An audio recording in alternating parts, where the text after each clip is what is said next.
fair, and equitable. It erodes public confidence in an institution that is essential to preserving the rule of law. And one final quote, because this one's directly aimed at President Biden's decision to pardon his son, to erase all the criminal acts from his record.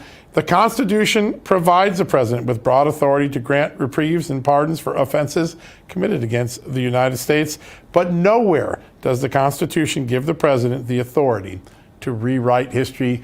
Harsh, direct words from the Justice Department system. By the way, Joe Biden's own Justice Department.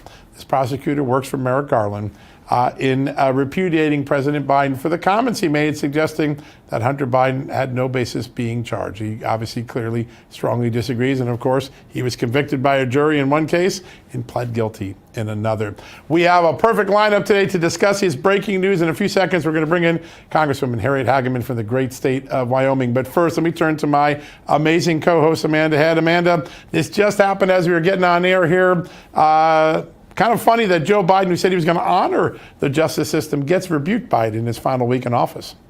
Yeah, the good news, I suppose, for Hunter Biden is that he'll never see those, 17 years behind bars that he possibly faced. The unfortunate thing is that this is a dark shadow on our history, and not just because Hunter Biden, as a member of the presidential family, allegedly, reportedly committed these crimes. But it's also the reaction of Joe Biden. It is the incessant besmirching of people like Gary Shapley and Joseph Ziegler and other members of the IRS, of James Comer, of Jim Jordan, of Jason Smith, of David Weiss, of other members of the DOJ. It's the repetitive lies that he wouldn't pardon Hunter Biden.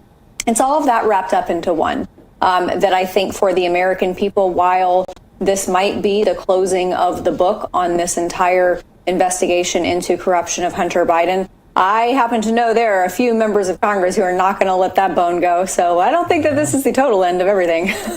Jim Jordan saying on Friday that they're going to continue the investigation of Hunter Biden, get to the bottom of how much national security may have been compromised. I think that's going to be an important endeavor.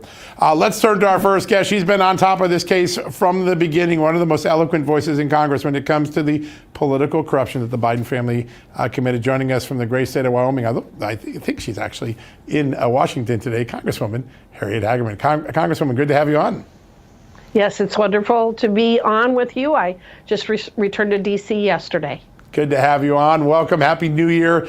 There's a lot to think about in the closure of this element of the Hunter Biden case, but the idea that Joe Biden, who came in to the presidency saying, I'm going to restore trust in the Justice Department, getting repudiated by that same Justice Department out the door, kind of an interesting turn of events. It's an interesting turn of events, but the way that you need to look at this, or that we all should be looking at this, is it isn't just focusing on Hunter Biden. The reality is that it was the corruption of the Biden family, including Joe Biden. And that's why we were so interested in what happened here. And John, you said it, which is, to what extent has our national security been compromised because of the activities and actions of Hunter Biden? I constantly have to question the position that this administration has taken with regard to China. What we're seeing with the drones on the East Coast and even in Wyoming, the Chinese spy balloon that was allowed to traverse the entirety of the entire United States, the situation in Ukraine with spending another $500 million there in the last week that he's in office. All of these are countries that had contact with and were paying Hunter Biden massive amounts of money. And that's why this is an important issue for the American people, because we cannot allow family members of elected officials to be able to sell our country to the highest bidder of foreign countries. Yeah, that's exactly right. Absolutely. Congresswoman, before we move on, what marks the end of these investigations? Because I know there's still plenty to look into, and you're on judiciary. I'm wondering what can possibly be the marker to conclude this? Well, I think that this report is very important because, yes, Joe Biden did pardon his son for literally 10 years of actions, which is part of what just shocks the conscience. And so that door has been closed. That chapter is over. But at the same time, we need to make sure that we understand to what extent our foreign policy has been dictated by these relationships. And I think that that's an ongoing investigation until we get to the bottom of it. Congresswoman, just to follow up on that, because it'd be interesting to know if the intelligence communities ever did a damage assessment for the behavior that Hunter Biden engaged in. About a year ago, I was able to get documents from the State Department in which George Kent, who had been an impeachment witness against Donald Trump in 2019, but never mentioned this during his testimony, but he wrote his bosses saying that Hunter Biden undercut the U.S. anti-corruption efforts in Ukraine. Do you think that's one of the things that maybe Congress this year could get any damage assessments the intelligence community may have done? I think it is very important that we understand and do those kinds of damage assessments, not only with Ukraine, but China. There are other countries. Romania is another one that he earned quite a bit of money from. So there are several countries that are not necessarily friendly to the United States, and they potentially have long-term implications for foreign policy. So I think to the extent that we need to get to the bottom of any one of those, it's important that we continue to look into Hunter Biden and Joe Biden's activities. Yeah, really important stuff. Congresswoman, as I look back at your election to Congress, there are so many idioms that I can think of that probably aren't appropriate for air to describe exactly how you beat Liz Cheney to win that seat. And then she turned around and Joe Biden gives her the Presidential Medal of Freedom. Do you think that the people of your state appreciated that? No, not at all. And really, that was a reflection on the fact that she did the bidding of the Democrats and Joe Biden with the January 6th committee, rather than actually moving forward with a legitimate investigation as to what happened that day. The point of that committee really should have been to look at what went wrong. Why did it happen in terms of the breach into the Capitol or those kinds of things? Why were people able to do some of the things that they did? But in addition to which, to what extent were there FBI agents involved? To what extent was there an entrapment activity taking place? That's what a legitimate committee would have actually looked at to make sure that something like that didn't happen again. It was politicized from the beginning. Liz Cheney chose the wrong team. The state of Wyoming and my fellow citizens made the decision that we did not want her representing us anymore. And when you look at the video of her receiving that award, it is one of the most cringeworthy videos I've ever seen. She was terribly uncomfortable. He wouldn't let go of her hand. I thought that it was kind of a bizarre circumstance that we were watching. It didn't elevate Liz Cheney to anybody, but it did, I think, cause serious damage to the integrity of the award itself. Yeah, it did. It was such an awkward moment. You said it right. It just felt completely off script. It didn't feel right at all for Washington. There are a lot of things that Congress under the Democrats and the Biden administration under Joe Biden imposed on the American people, things that aren't true, that need to be undone. How important is it for history's sake to go back and perhaps correct the official record of January 6th, the official record of the Ukraine impeachment, which we now know is based on some evidence that was far different than what we were told at the time? Is there an appetite among Republicans, who I know want to fix tomorrow's problems today, to go back and also do something for history? I think that it is important that history is accurate, and as they say, those who cannot remember the past are condemned to repeat them. And if we shove everything under the rug and don't actually tell the truth to the extent that our FBI has become corrupted and politicized, then we're going to have a corrupt and politicized FBI. And I think probably one of the ways that we're going to be able to address these issues is perhaps through the nominees of Donald Trump. I'm hoping that Kash Patel will come in and clean up the FBI. It needs it. Everybody understands that it needs it. Are there some good people who work for the FBI? Absolutely. Are there field workers that do a great job? Absolutely. But the FBI has lost its way. It lost its way under Mueller, and it lost its way under Chris Wray. It's lost its way under Merrick Garland. Those are things that need to be fixed. But hopefully we're getting nominees in place who will come in and actually look at what is going on, look under the hood, start looking around, and identify those things that need to be fixed. Where I believe the judiciary would come into play specifically on that issue is bringing in Kash Patel or some of his deputies to talk about what they found. And I think that's where we could expose the corruption of this administration and these agencies and how they've been able to go rogue the way that they have. So that's the way that I would approach this, is let's find out what happened over the last 4 years by bringing in the people that Donald Trump is going to be appointing to fix them. Yeah, what a great idea. Makes a lot of sense. Absolutely. Congresswoman, you also serve on natural resources, and you come from a state that is so rich in natural resources, and you guys do a wonderful job of managing that and, environmental policies and managerial policies when it comes to forestry. Right now, we are looking at a very dire situation when it comes to management in California, and our state leaders and our city leaders are looking to blame everyone but themselves. What wisdom do you think the state of Wyoming could offer to California to hopefully never see something like this ever again?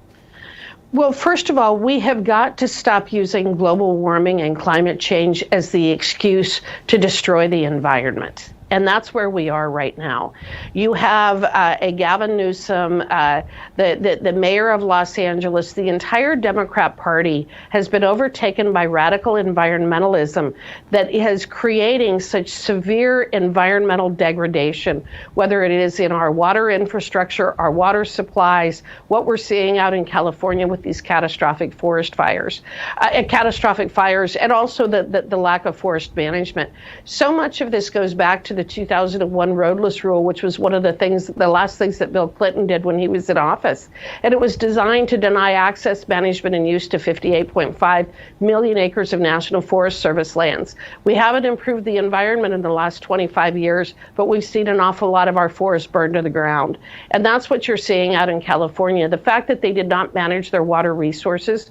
California has the same water infrastructure in place today with 40 million people that they had in the 1960s with 16 million people. They have utterly and completely failed their citizens by refusing to build the infrastructure necessary to provide them with adequate energy supplies, electricity, water, and being able to address something that could be this catastrophic. Is this a terrible situation? Yes, it is, but I have to keep going back to when this started happening early last week. Who was in charge? The mayor was out of the country. The governor even said yesterday he's not going to say that the buck stops with him. If you watch that interview, these people are not serious people. They are not the kind of people that you want as leaders. They are preeners. They go in front of a camera.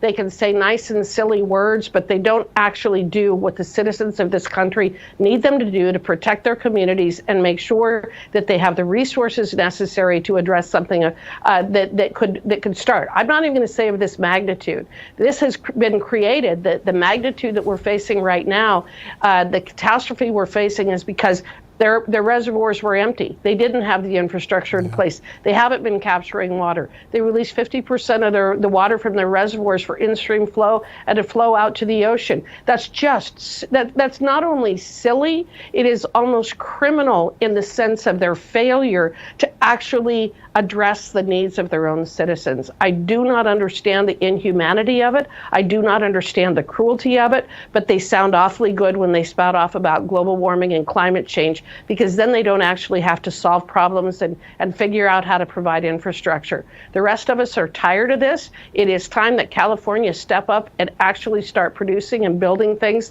that they need to make sure that they can serve and protect their citizenry.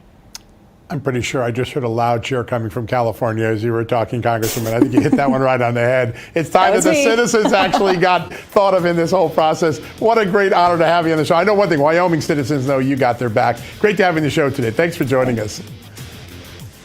All right, folks, we're going to take a quick commercial break. When we come back, we're going to talk to two former Navy SEALs who are on the front lines in Washington right now supporting Pete Hegseth for his nomination as Defense Secretary. We'll have that right after these messages.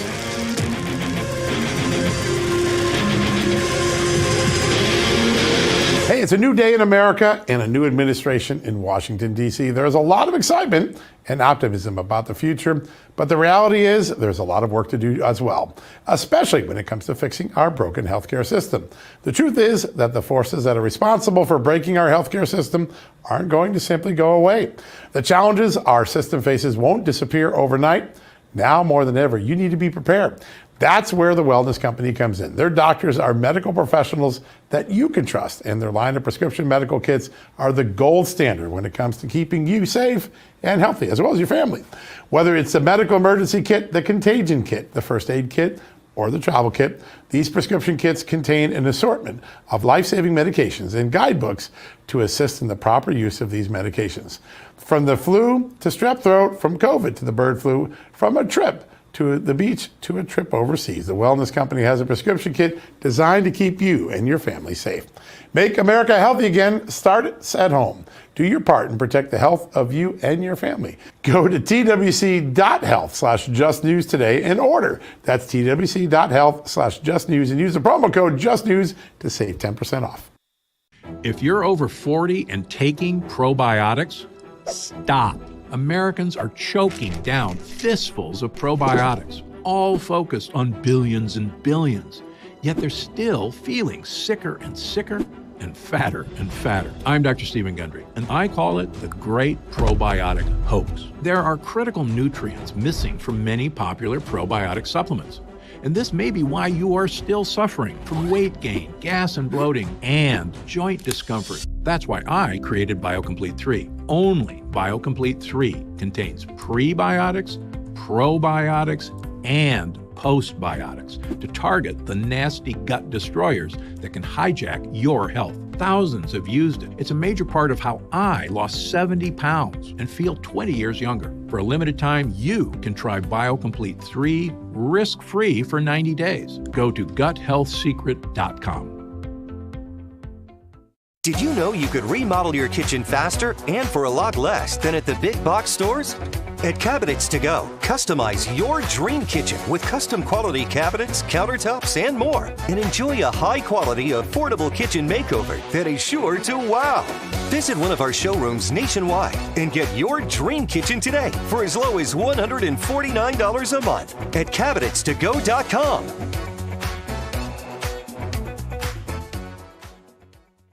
Why is Navage trusted by millions? Before Navage, I was not living my best life because I could not breathe. Constant nasal congestion, constant blowing of the nose. The huge difference is the fact that Navage pulls it out.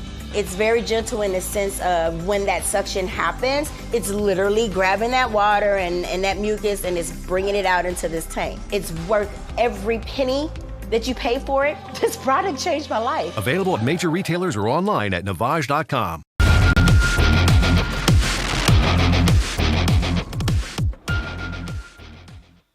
Welcome back to Just the News, No Noise. All of Washington is gearing up for the confirmation battles of President Trump's nominees. And front and center among those battles is that for Pete Hegseth, Trump's pick for Secretary of Defense. And it seems that a few weeks ago, Hegseth's nomination seemed like it was dead in the water, but he stayed in and he weathered the media attacks. And now it seems like he's got a pretty good, even a great chance of being confirmed. And there are two Navy SEALs who are making sure those senators in D.C. hear that Hegseth would make a great defense secretary. Those two former Navy SEALs are Bill Brown and Rob Sweetman, who've brought hundreds of military veterans to D.C. for a march in support of Pete Hegseth. And they are both here with us tonight to discuss this. Bill and Rob, thank you so much for joining us.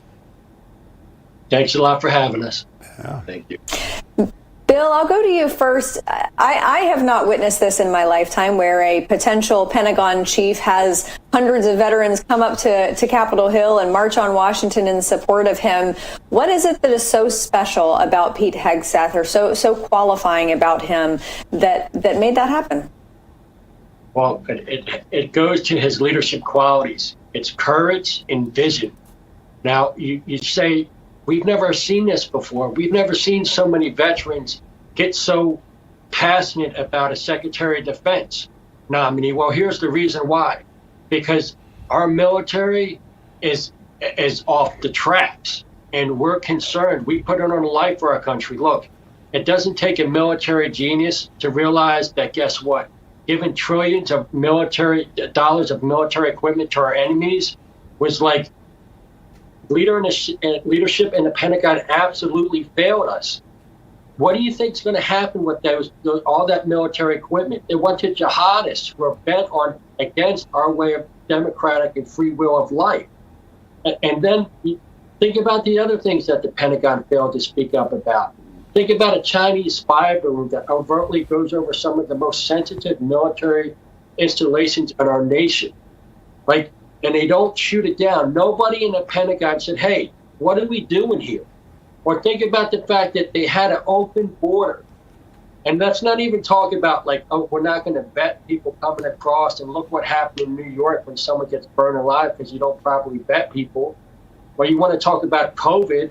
and who knows what type of elements could be coming across. But let's talk about the military perspective now. With the advanced technology out there, the sophisticated and portable weapon systems, look, you saw what happened to us on 9/11. You saw what happened to Israel on October 7th. You can't have an open border with that type of military technology out there, those portable weapon systems that can create mass horror. And you have all our adversaries out there, all these different intelligence agencies. You have all these jihadist networks.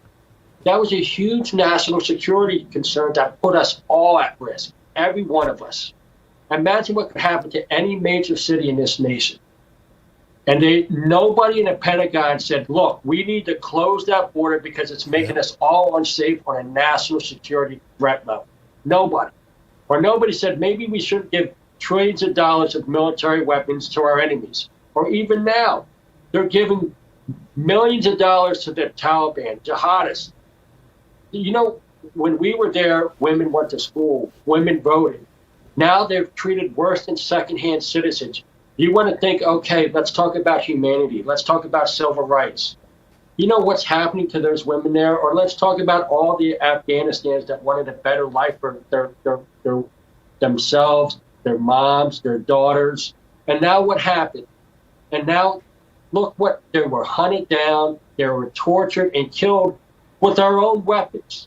Yeah. It's a complete and utter disgrace. That's why we're upset. That's why so many SEALs and veterans are coming together saying, what the hell is going on with the Pentagon? Pete Hegseth with the loudest voice. He had the courage to speak up when others didn't. And he did it out of love. He did it out of love because he's been to Iraq, he's been to Afghanistan. He was like all of us. What the hell is going on in the Pentagon, in the military? What's going on? They lost their focus. They got sidetracked to this woke ideology instead of focusing on what matters. That is doing whatever it takes to protect American citizens. And getting that back on mission is so important. It's where Pete, I know, has put a lot of his focus on over the last few years. He's really set a good goal for that. Rob, I want to turn for you to second. How did you two guys first meet, Pete? My understanding is it had to do with a really fun event I know Bill organizes every year. Well, that's a great question. Bill, I got to tell you, is one of the most inspirational people in my. When I came out to New York City the first time to do that swim, brother, that was life-changing. And in fact, my biggest concern was that this whole woke ideology was going to bleed into the New York City people, and maybe they were going to come and boo at us, and they wouldn't be supportive of the American flag. That's what I had in my mind, and I showed up, and I had quite the different experience. That was the most patriotic event that I've ever been to, and that has inspired me to do lots of different things. And every year we come out there in full force to support Bill, to support unity in the United States, and fly those American flags. There's nothing like watching Navy SEALs jump into the Hudson River. That's pretty awesome. I love it. Amen. Amen. Rob, I want to stay on you for just a moment.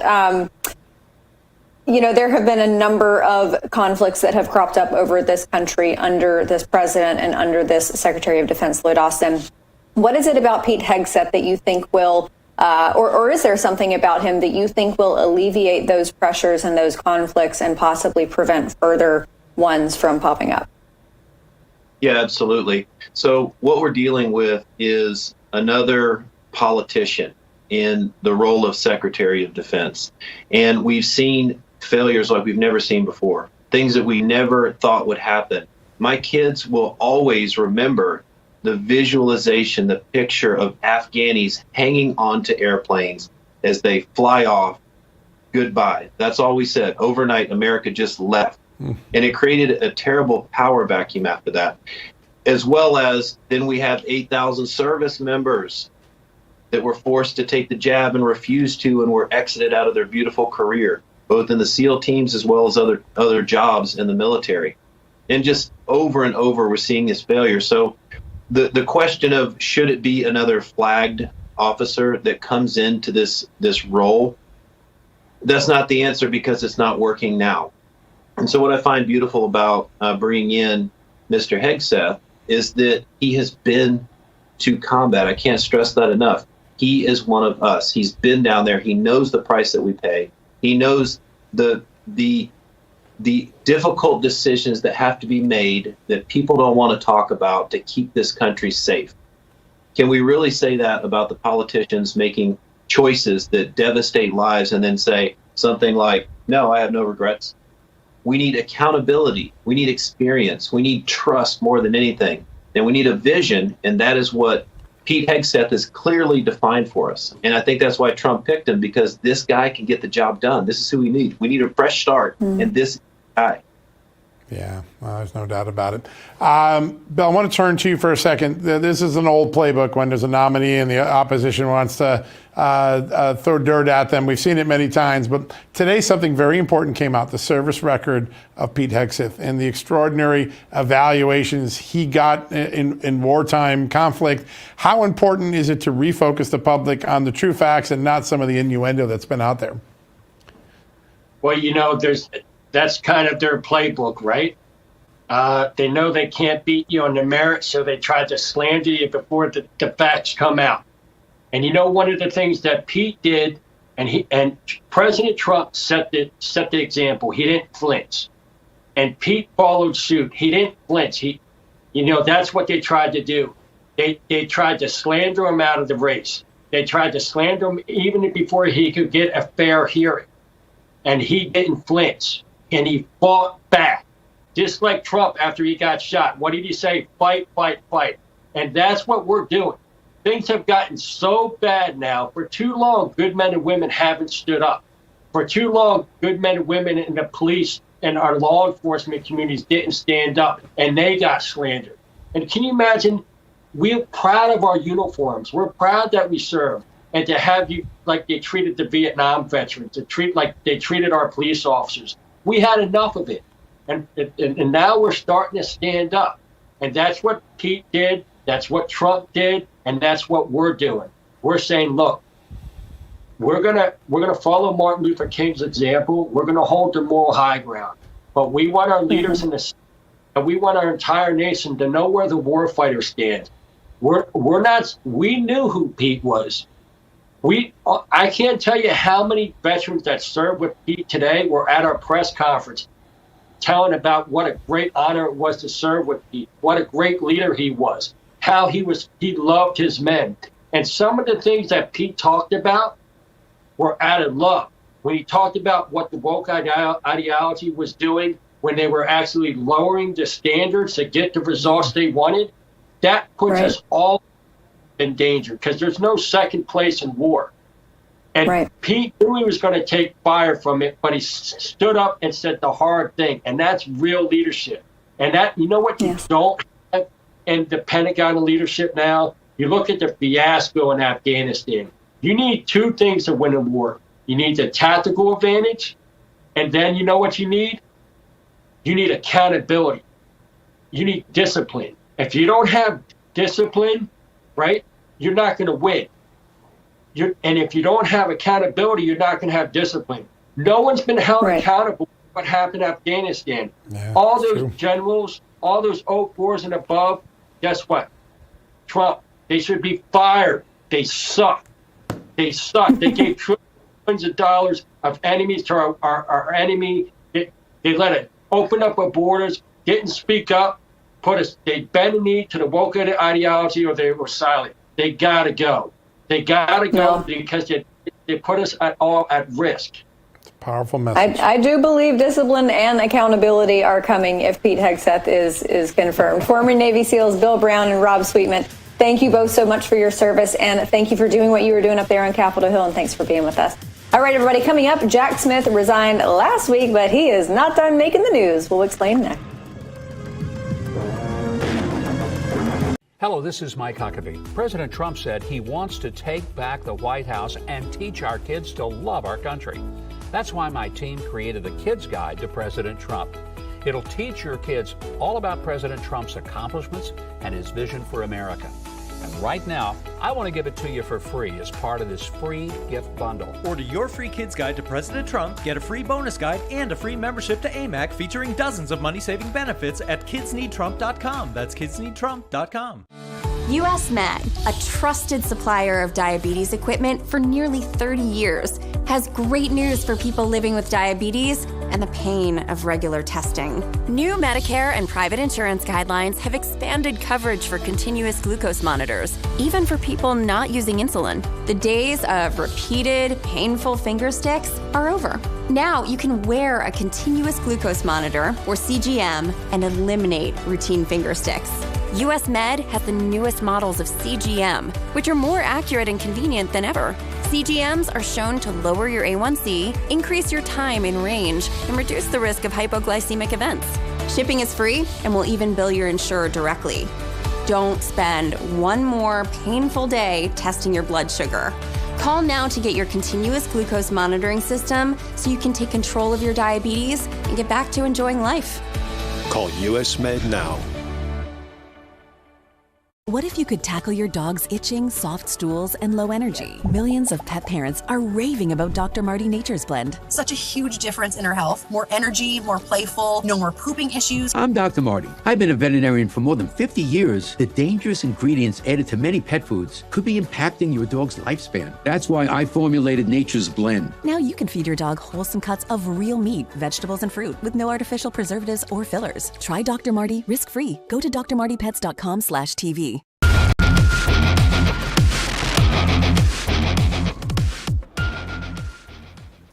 Welcome back, America. Such a momentous day. We're going through this David Weiss report right now on Hunter Biden. It's kind of funny. The man who almost gave the greatest sweetheart deal to Hunter Biden spends most of his report focused on Joe Biden. Maybe he was a little upset that Joe Biden ended up causing this whole kerfuffle for him by actually insisting that his son get off easy. We don't know. But I'll tell you what, we've got one of the best legal correspondents in the country with us right now. She's a senior legal correspondent at the Federalist. I read her often. She is amazing. Margot Cleveland's with us. Margot, great to have you on the show. Oh, thanks so much. All right, I know this just came out a few minutes ago, so it hasn't been a lot of time to digest it, but David Weiss saying Joe Biden basically has done a disservice to the administration of justice and tried to revise history by saying his son was a victim of the criminal justice system. How say you?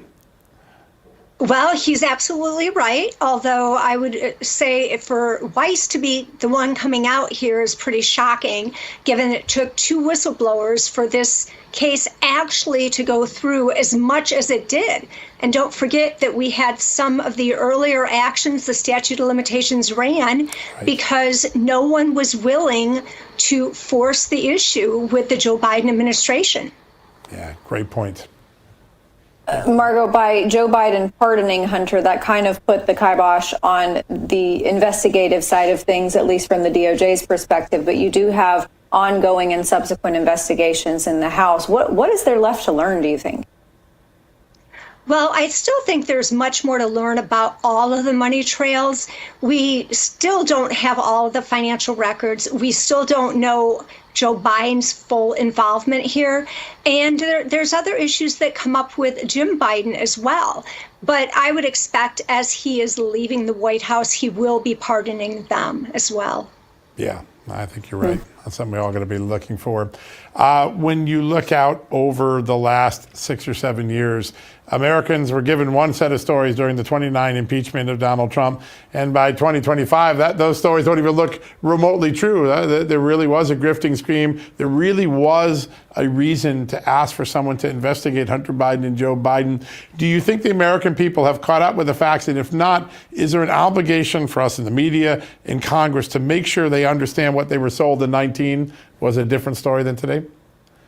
I think they do know the facts already. They might not know the chapter and verse of what exactly was happening, who he was getting money from, but the main point that there was corruption going on, that our government was covering it up, and that the legacy media was part and parcel with that, I think the public knows.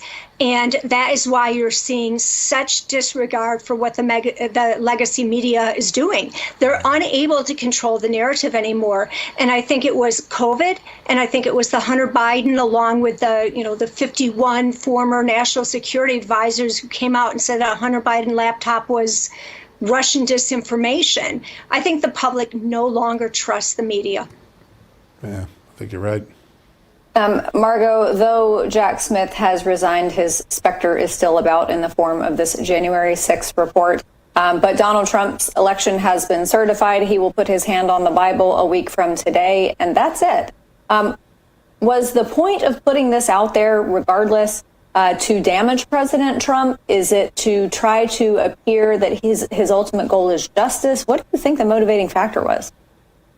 I think the motivating factor to get the reports out is the continuation of the lawfare. What they did in 2016, and it basically interfered with the first term President Trump had.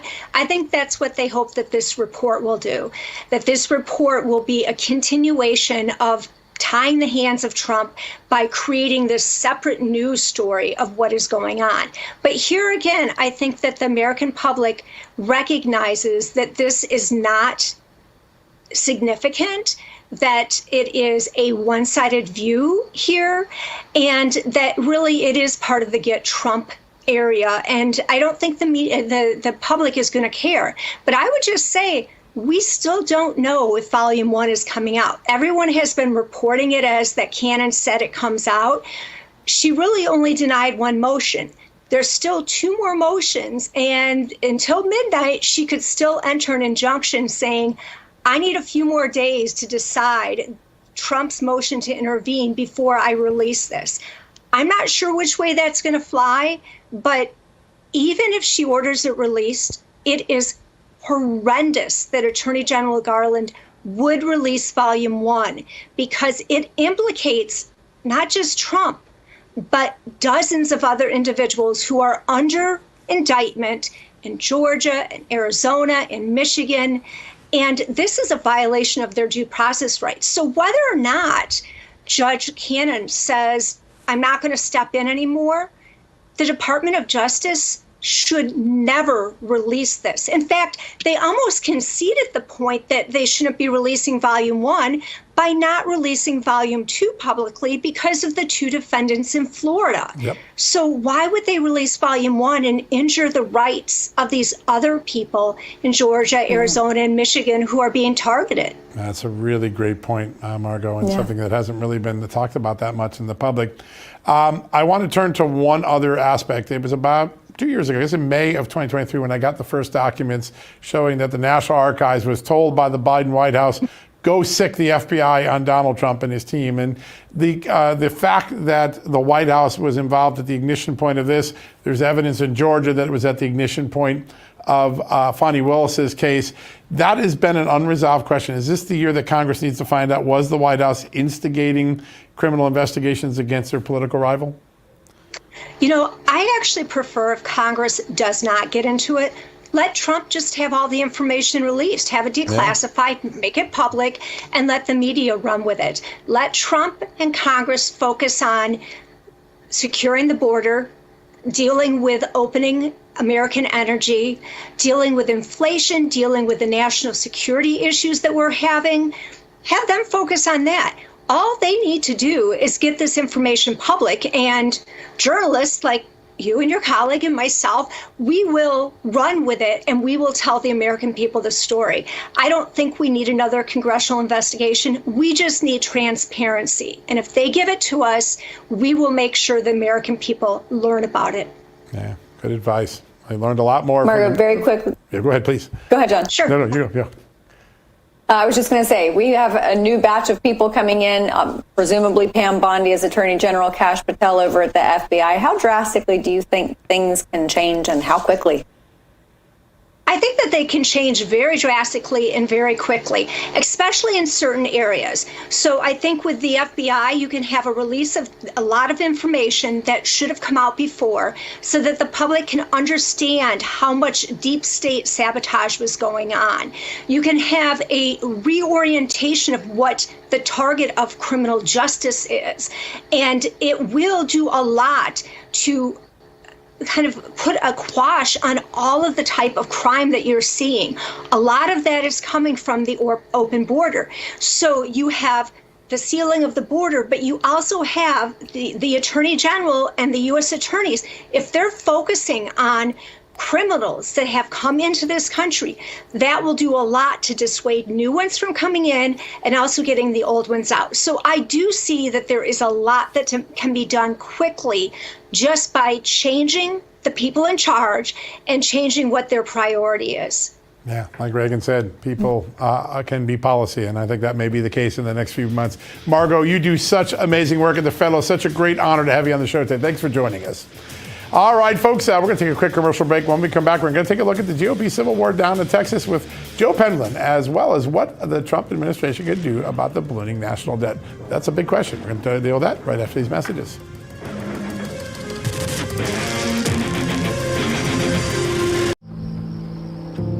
I didn't ask to lose my mother or to be abused at 5 years old. I didn't ask to be kicked out of my house with nowhere to go. I'm so sorry. I didn't ask for any of this. But I did ask for help, and Covenant House was there. Thanks to their love and support, and to generous people like you, I got what I needed to take control of my life.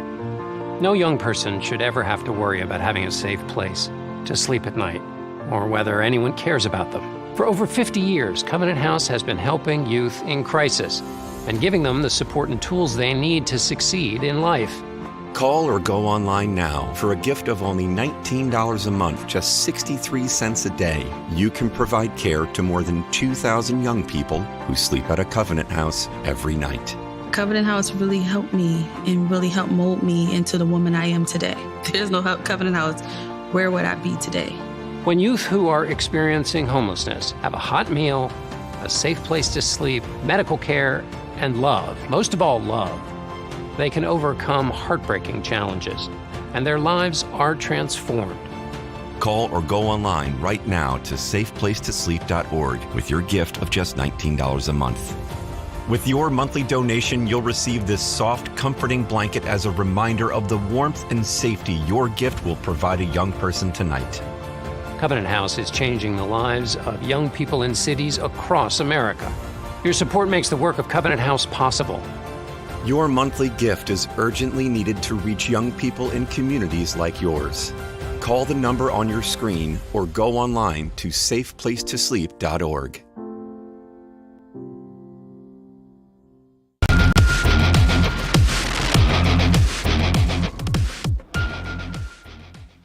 Welcome back to Just the News, No Noise. America has an existential crisis that President Trump's new administration is going to have to address. And it doesn't come from a foreign power like Russia or China. It comes from our nation's capital, from Washington, D.C. And I, of course, am talking about government spending. But how can President Trump address it? Joining us now to talk about all of that, we're going to ask him about the Texas GOP civil war that's still ongoing surrounding the state House Speaker's race down there as well. Is businessman from Texas and someone who is trying desperately to raise national awareness to our country's debt crisis. Joe Penland is here with us. Joe from Texas, thank you for being here, sir. Well, thank you for having me on again. Great honor. We're happy to have you. Look, this 119th Congress claims that they are going to tackle it. They've got big ideas, but sir, I know that you have some wisdom in actually doing this, the practical ways that they can do this to stop the spending. It's an addiction as old as Washington, though. How do you fix it? Well, they're going to have to do it. They've promised America they're going to do it. That's how they won this election, and there's no two ways about it. What we need to do is do something that's very rare, and we need to hold the House and Senate when it comes midterm. And the only way they're going to do that is to make good on a lot of these promises that they've done. Now, they're big promises, they're big problems, but it can be done. There's no two ways about it. We got a smart administration fixing to be sworn in. They've made a pledge, and let's see if we'll hold them to it. Yeah, that's the key thing. I think public pressure is going to be the best tool that we have. When you look out, there are efforts to cut more taxes, to renew the Trump tax cuts. Those are very important to helping people make ends meet.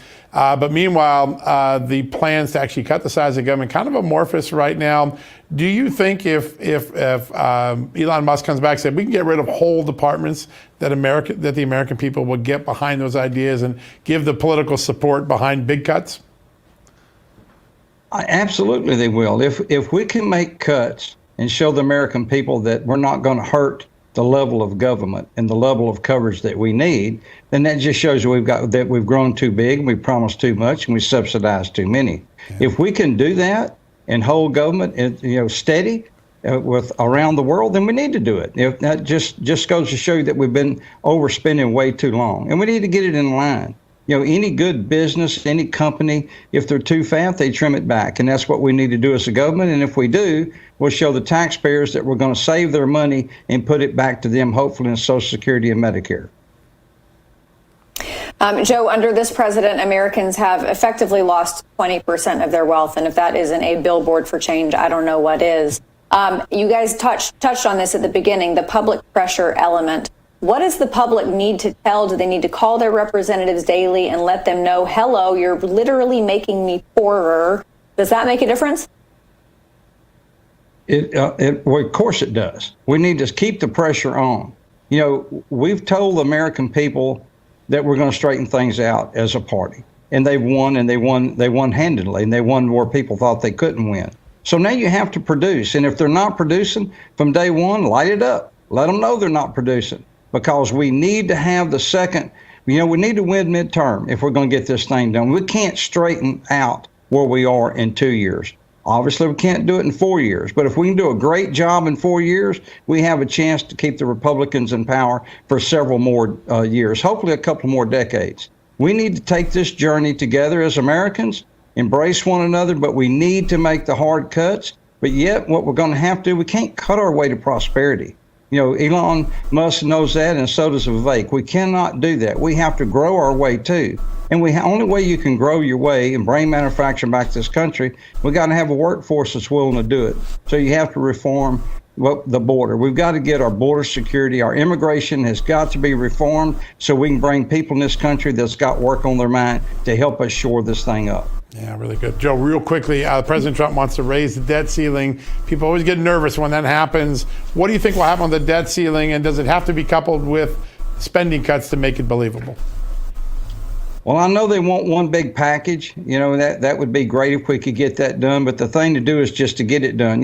We scare the American people every time we come to this debt limit, that we're not going to mail out checks. The Postal Service is going to shut down. The government's going to shut down, all that. We need to forget that. We're not going to do that. The government's not going to shut down. We're not going to default on our debt.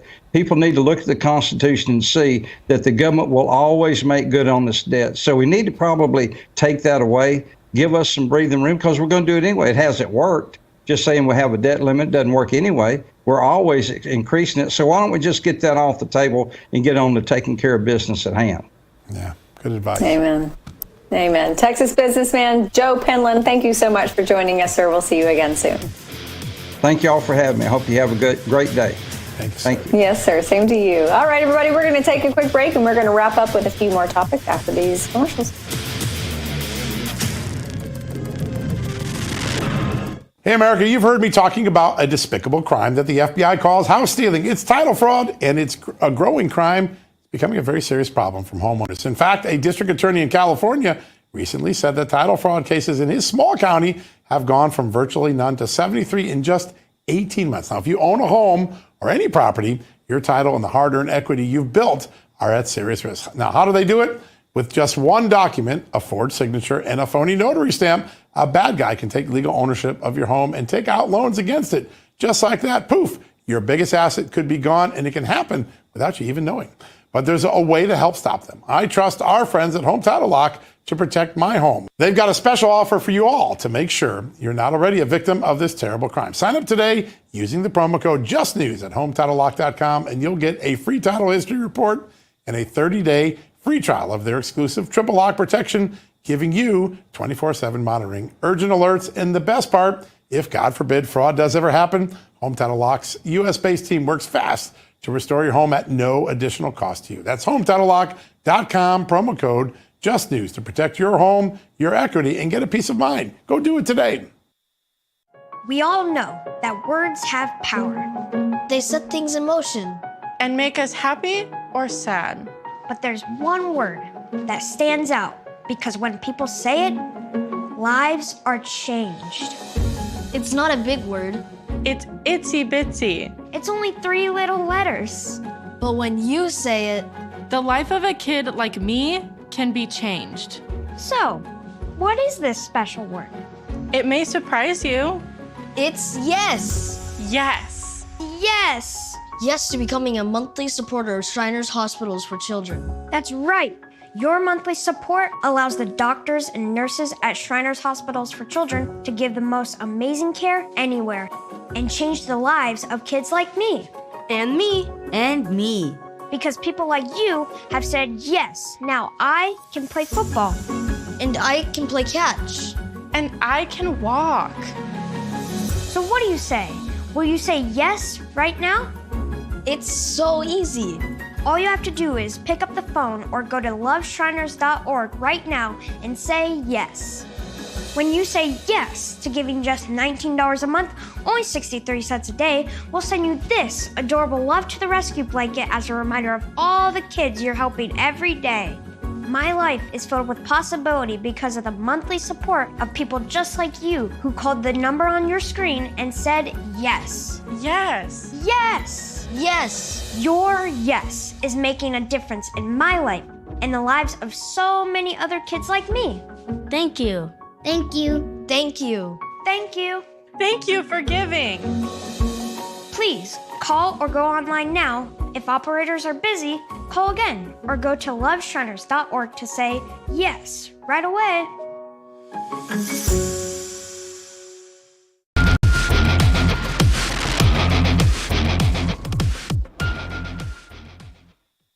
Welcome back, everybody, to this final segment of Just the News, No Noise. So you have probably heard on the news that these fires, although a portion of which have been contained, the Eaton fire is still blazing very strong, and it's very dangerous. The death count, I believe, is up to 24, and blame is just flying all across this state at all different factions thereof. And we are hearing that 70-mile-per-hour winds are going to persist until Wednesday. So continue praying for us, please. Power is obviously going to be an issue for most areas around here who aren't dealing with the fires. But I wanted to show you a picture that I took yesterday. We live near some mountains, so we decided to do a little bit of hiking yesterday because our air quality was finally such that we didn't have to hold our hands over our mouths and our noses as we walked to the car. And I saw this fire hydrant out of service, and I thought to myself, yeah, California, we know. The whole world knows now. And then I noticed that right behind it was the Burbank Recycling Center. And John, I thought to myself, this just perfectly encapsulates California, because you have this recycling center, this behemoth, by the way, of a facility that is used for recycling. And by the way, recycling is a scam, and you're never going to change my opinion. But you have this behind the fire hydrant that is not working, and it just shows perfectly the priorities of this state. The recycling center, the bending the knee to the environmental lobby, and yet the practical items needed for society to endure, the fire hydrant, out of commission. It is the perfect photo. They say a photo is worth 1,000 words. I think it's worth 1,000,000 words in this case. Great photo.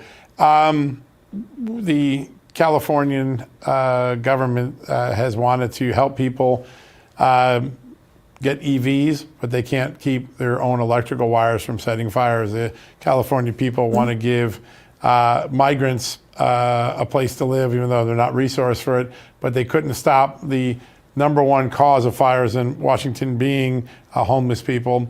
The Californians want to have a green agenda, but they couldn't even have working fire hydrants when the greatest fire in their history struck. I mean, I think this is not only a moment of reckoning for a tragedy of this proportion. It may be a rejection of 20 or 30 years of California politics. The question is there anyone there to pick it up on the Republican Party conservative side, or maybe a moderate side, and give a better alternative? Because the moment's there to take it. I just don't know who the people are. I actually have a great idea, and I would hate to lose another Republican from the House, but Kevin Kiley would set proverbial fires in California and probably do some really good things. Politically speaking, yes. That was probably in poor taste. Anyway, I want to ask you, because I know you've been digging into the David Weiss report, and you have a few more nuggets to share with us. I do. Let me just, I got to say, the report is a joke. It's only like 20 pages of real substance. It does slam Joe Biden appropriately for suggesting his son was a victim when he wasn't. But there is this extraordinary statement, and I think it's so important because it comes from the man who once tried to give Hunter Biden a sweetheart deal. Hunter Biden made this money by using his last name and connections to secure lucrative business opportunities, just like James Comer, Jim Jordan, Jason Smith told us, right? He negotiated and executed lucrative contracts and agreements that paid him millions of dollars for limited work. So basically, he traded on his name, he grifted, and he didn't really do any work for it. That's exactly what I wrote in 2019. Then we were called conspiracy theories. That's exactly what Ron Johnson asserted in 2020. He was laughed out of town. It's exactly what James Comer, Jim Jordan, and Jason Miller and the IRS whistleblowers who changed that case said. Today, the government, in its final word, and albeit it's a rather weak word, I don't think it's a very strong report, declares for history that Hunter Biden grifted, traded on his family name. It was a corruption scandal, and his father has been lying about it. Yeah. Who knew that David Weiss was a big fan of your writing in 2019, John? I don't think he saw it. If he did, he might have been a little more aggressive a little bit earlier on. But you know who did know? I doubt it. Those IRS agents. Just think how much Gary... They went through. Yeah, they went through, and they were right. They did the right thing, and they changed history. It does prove that blowing the whistle when you're on the right side of facts, it matters. Yeah. Yeah, Gary Shapley, and even David Ziegler, who said, I'm a lifelong Democrat. I'm putting this out there because I have seen, this is what I've seen. And he just felt that transparency was the best way to go. Everybody treated the same under the law. What a novel idea. What we all want, really what we all want. Thank you all so much for joining us. We've got another edition of this show tomorrow night at 6 p.m. Eastern right here on Real America's Voice. Grant Stinchfield is going to take the wheel, and you're going to see that friendly face that was next to me a moment ago. John Sol. Hello, this is Mike Huckabee. President Trump said he wants to take back the White House and teach our kids to love our country. That's why my team created a kids guide to President Trump. It'll teach your kids all about President Trump's accomplishments and his vision for America. And right now, I want to give it to you for free as part of this free gift bundle. Order your free kids guide to President Trump, get a free bonus guide, and a free membership to AMAC featuring dozens of money-saving benefits at kidsneedtrump.com. That's kidsneedtrump.com. When a cyber thief transfers the title of your home out of your name, it's a race against time to stop the theft of your hard-earned equity. Many people don't know this has happened until long after it's done.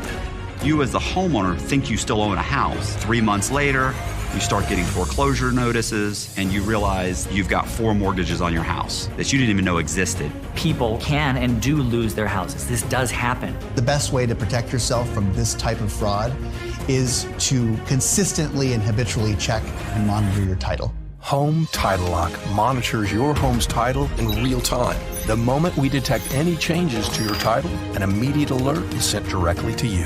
Early warning is the single most important thing you can have to stop home title theft. So when's the last time you checked on the title to your home? Protect your home equity with Home Title.